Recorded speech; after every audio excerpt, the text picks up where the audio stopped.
Ever since I was a wee 15-year-old, which is almost half my life ago at this point, watching the Macaframa DVD with my fixie foo big brother, I thought that NJS bikes were super sick whenever he pointed them out in the movie. And when I got my first fix gear, a suspiciously cheap $280 Motobicon track with free shipping from Bikes Direct, I fell in love with steel bikes, and an NJS bike became my dream bike. Top-tier steel, hand-built in Japan by master craftsmen and fine-tuned for flex. Finished with timeless yet bombastic paint jobs, meticulous decaling, and marked with the coveted NJS stamp of approval that proves that this bike meets the incredibly strict standards for being ridden by the badasses with veiny horse thighs for the gambling races in Japan. NJS bikes aren't just some of the finest steel bikes that money can buy.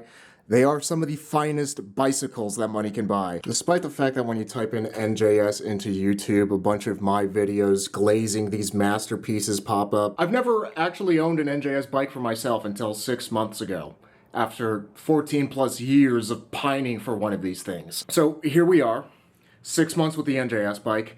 The honeymoon period has definitely worn off, and I realized I spent $2,200 on a bike that I didn't need. So was building my dream NJS bike worth it? This is Naomi, my level NJS, and this is one of the most fun bikes that I've ever ridden. And it is definitely a luxury bike. This is the third bike that I have. I do not need it at all, and I spared no expense when building up this thing. And if you want to check out what exactly is on my NJS bike, you could check out my bike check that I did. A lot of times people like to make generalizations that like steel bikes are tanky or aluminum bikes are stiff and carbon fiber is compliant and light. But this bike has taught me that the material is secondary to what the builder does with the material, because this is the fastest feeling bike that I have ever ridden. The way that it flexes and planes, and it just flexes in a way when you pedal that it feels better and it feels more fun, and it feels like you're riding a wild horse that just wants to run like crazy. And I've never felt anything like that and on any other steel bikes with this level of flex and liveliness where it pushes you to ride faster. It's like you have a conversation with the bike with each pedal stroke, as stupid as that sounds, but it is the most alive feeling bike that I have ever ridden. But for being real, the real reason I built up this bike is for the fixie points. NJS bikes are the most beautiful bikes that I've ever seen. And I'm a sucker for lugs. The paint is impeccable. I love the decaling, and it is just so expertly and precisely put together. You can kind of feel how straight this thing is when you're riding the bike. And I never realized that other bikes aren't made as precisely as this bike until I rode an NJS bike. And I just straight up am oroforming whenever I ride this bike. People come up to me all the time and ask about it. Real talk, when I'm out and about on this bike, I just feel so freaking cool that it makes me want to ride it more. And when people come up and talk to me about this bike, then I can start giving them the whole evangelical fixie, join the Church of Fixie spiel.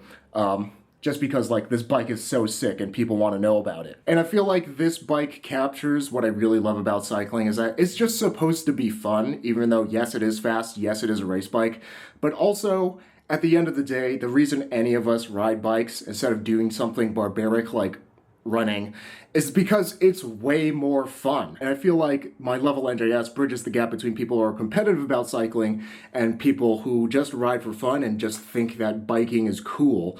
And I feel like that's why a lot of people, when I'm out and about riding this bike, come up and ask me about it. With that said though, my dream NJS bike is the bike that I ride the least. Mostly because it is very specific. It is a true track bike. Like, I can fit a 25 in the front and a 28 in the rear. I have a super aggressive Nitto Jaguar stem on it, which is like one of the most aggressive stems you could possibly find. And I've found that this bike is too fast for most of the riding that I like to do. Because I like to ride with friends. I like to just cruise and chill a lot of times, or I like to go off-road.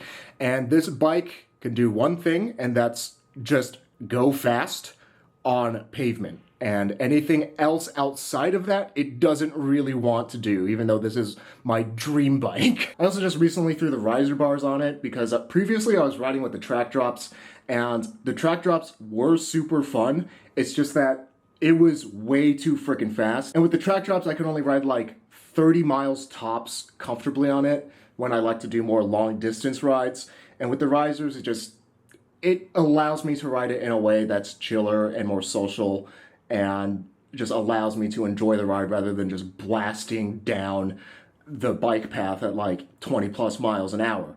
That is fun in its own way, but that's not really the type of riding that I like to do. So the risers have been great. And my two other bikes are a Wabi Special here and a Wabi Thunder.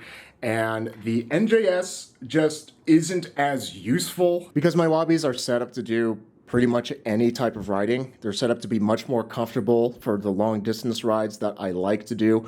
They also have racks on them, which like I just don't really have the option to put this rack on the NJS because there's no hole for the brake. Riding with a rack has been a game changer, and it's something that I just cannot give up, and I prefer to ride with the rack if I have the option available to me. It's a lot more comfortable to get the weight off my back. And then also I have converted this bike from 700C to 650B, so that means instead of a 32C tire, I'm running a 42 in the front and a 38 in the rear. So I can take this bike, which is still fast on the pavement, very comfortable for long distance rides, and then I can just flick it onto like some sandy, rocky horse trails next to the river, where that is not an option on this bike. I'm gonna break my teeth on this bike if I try to do like any of the off-roading that I do on this bike. It's just not happening. And then there's also just like the personal connection with the bike, which is completely subjective, but I've been riding a Wabi Special for the past 7 years now as like my main bike.